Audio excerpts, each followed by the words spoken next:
wabarakatuh. Saya Ropeda Jintadia dan kelompok saya Mafira akan membahas materi tentang APBD, anggaran pendapatan dan belanja daerah. Nah, di sini ada empat pembahasan yang akan kita bahas. Yang pertama adalah pengertian APBD, yang kedua unsur APBD, yang ketiga jenis APBD, dan yang keempat adalah fungsi dan tujuan APBD tersebut. Nah, untuk bagian pertama saya akan membahas tentang pengertian APBD.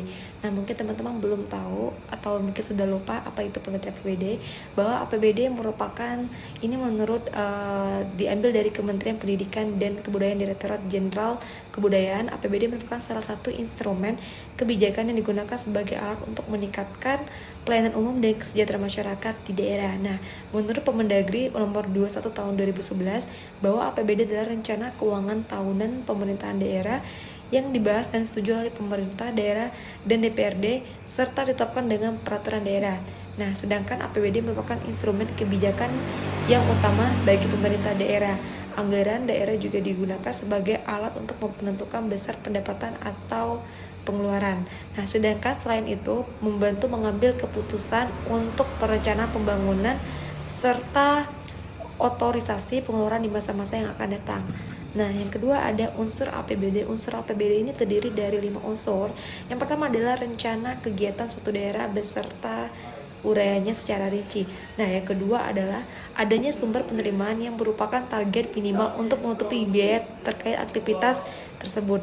Nah, yang ketiga ada pengeluaran yang akan dilaksanakan, dan yang keempat adalah jenis kegiatan dan proyek yang dituangkan dalam bentuk angka, serta yang kelima adalah periode anggaran yang biasanya 1 tahun. Nah, itu adalah 5 unsur dari APBD.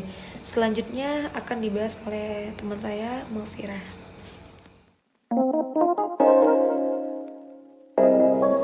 Assalamualaikum warahmatullahi wabarakatuh. Perkenalkan, nama saya Mafira. Kali ini saya akan melanjutkan penjelasan sebelumnya, yaitu saya akan menjelaskan jenis APBD, fungsi dan tujuan dari APBD itu sendiri. Nah, kita mulai saja dari pendapatan daerah. Dari pendapatan daerah itu sendiri terdapat 4, yaitu PAD atau pendapatan asli daerah. Yang kedua ada dana perimbangan, yang ketiga pinjaman daerah, yang keempat lain-lain pendapatan daerah yang sah. Kita mulai dari yang pertama, pendapatan asli daerah atau bisa kita kenal dengan PAD. PAD itu sendiri pendapatan yang dipungut berdasarkan peraturan daerah yang berlandaskan perundang-undangan, Undang-Undang Nomor 33 Tahun 2004. Sumber PAD sendiri ada 4. Yang pertama retribusi daerah, yang kedua adalah pajak daerah, yang ketiga adalah hasil pengelolaan kekayaan daerah yang dipisahkan, yang keempat adalah lain-lain pendapatan daerah yang sah. Kita lanjut. Yang kedua adalah dana perimbangan. Dana perimbangan adalah dana yang berasal dari APBN yang dialokasikan ke daerah yang berguna untuk memenuhi kebutuhan daerah dalam melaksanakan desentralisasi sesuai dengan PP nomor 55 tahun 2005.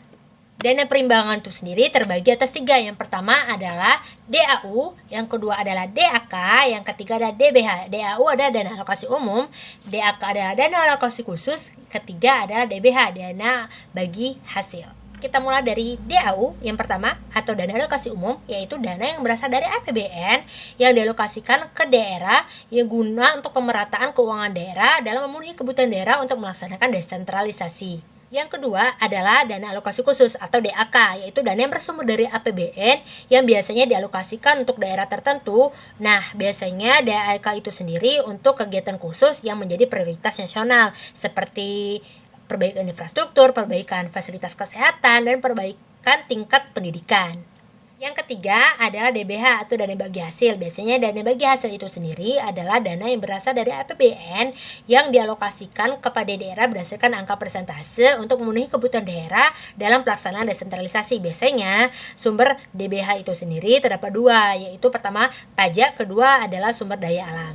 Yang ketiga yaitu pinjaman daerah, yaitu penerimaan dan kewajiban pengembalian atas sejumlah uang dalam jangka waktu tertentu, baik itu dalam negeri maupun luar negeri. Beberapa sumber pinjaman daerah. Yang pertama adalah Pempus atau pemerintah pusat, yang kedua Pemda lain atau pemerintah daerah lain, yang ketiga lembaga keuangan bank, keempat adalah lembaga keuangan non-bank, yang kelima adalah masyarakat. 4 adalah lain-lain pendapatan daerah yang sah, yang mana yang pertama yaitu dana bagi hasil dari Pemprov yang biasanya ditujukan untuk kabupaten atau kota, yang kedua adalah dana penyesuaian atau dana otonomi khusus, yang ketiga adalah dana bantuan dari luar negeri atau bisa juga disebut dengan hibah. Baik, selanjutnya saya akan menjelaskan fungsi APBD. Apa saja sih fungsi APBD? Fungsi APBD itu terdapat 7. Pertama adalah otoritas, yang kedua perencanaan, yang ketiga pengawasan, keempat alokasi, kelima distribusi, yang keenam stabilisasi, dan ketujuh adalah fundamental perekonomian daerah. Baik, selanjutnya tujuan APBD. APBD itu sendiri dibuat sebagai pedoman pemerintah dalam mengatur penerimaan dan belanja pemerintah itu sendiri. Nah, ada beberapa tujuan APBD. Yang pertama, membantu pemerintah dalam mencapai tujuan fiskal. Yang kedua, meningkatkan pengaturan dan juga koordinasi tiap bagian yang berada di lingkungan pemerintah daerah. Yang ketiga, menciptakan efisiensi terhadap penyediaan barang dan jasa. Yang keempat, itu menciptakan prioritas belanja pemerintah daerah. Baik, itu saja yang dapat saya jelaskan mengenai materi kelompok saya, yaitu APBD atau Anggaran Pendapatan Belanja Daerah, yang mana sudah dijelaskan yang pertama pengertian APBD itu sendiri, kedua unsur APBD, ketiga jenis APBD, keempat fungsi dan tujuan APBD. Saya rasa itu saja yang dapat saya jelaskan.